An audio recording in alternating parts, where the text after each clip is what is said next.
উপরের নির্দেশে তাকে গ্রেফতার করা হলো। উপরের নির্দেশ বলতে কাকে ওনারা বুঝিয়েছেন এটা আমি জানতে চাই। আজকের অফিস টাইমের মধ্যেই ওই নারীকে মুক্তি দিতে হবে। এই গ্রেফতারের মধ্য দিয়ে ফ্যাসিবাদী সরকারের পূর্বাভাস পাওয়া যায়, অথচ সরকার তো গণতান্ত্রিক সরকার। আমরা একটা জিনিস সবাই ইতিমধ্যেই হয়তো অবগত হয়েছি যে নাদিম নামে এক ব্যক্তি ফেসবুকে সরকারের কিছু পরামর্শ দিয়েছে, সমালোচনা করেছে। সেই সমালোচনা বিএনপি জামাত উভয়কেই করেছে এবং তার এই ফেসবুকের স্ট্যাটাসের দিয়েছে, কি বলে, শেয়ার দিয়েছে একজন সাউদা সুমি নামে এক নারী। এরপরে পুলিশ তাকে গ্রেফতার করেছে এবং বলা হয়েছে উপরের নির্দেশে তাকে গ্রেফতার করা হলো এবং মামলাও দেওয়া হয়েছে এবং উপরের নির্দেশে মামলা দিয়ে গ্রেফতার করা হলো। আমার প্রশ্ন হলো,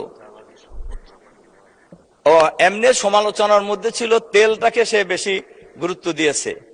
তো আমার প্রশ্ন হলো, উপরের নির্দেশ বলতে কাকে ওনারা বুঝিয়েছেন এটা আমি জানতে চাই।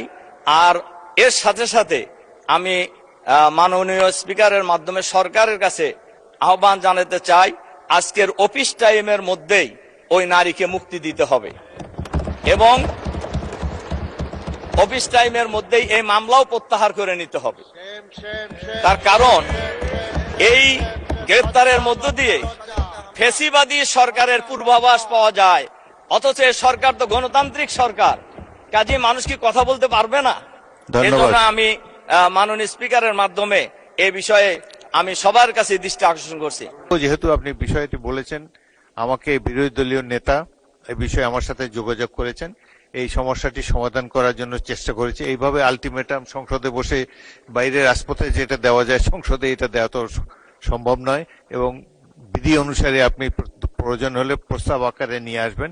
এইভাবে তাৎক্ষণিক সমাধান এইভাবে দাঁড়িয়ে যে কোনো বিষয়ে। আর ফেসবুক তো বাংলাদেশের ফেসবুক সম্পর্কে এটা এত বিশাল একটি বিষয়, প্রতিদিনই সরকারকে যাকে খুশি তারা মন্তব্য দিয়ে যাচ্ছে। সবকিছু আমলে নিলে এই সংসদ আর অন্য কোনো কাজ করতে পারবে না।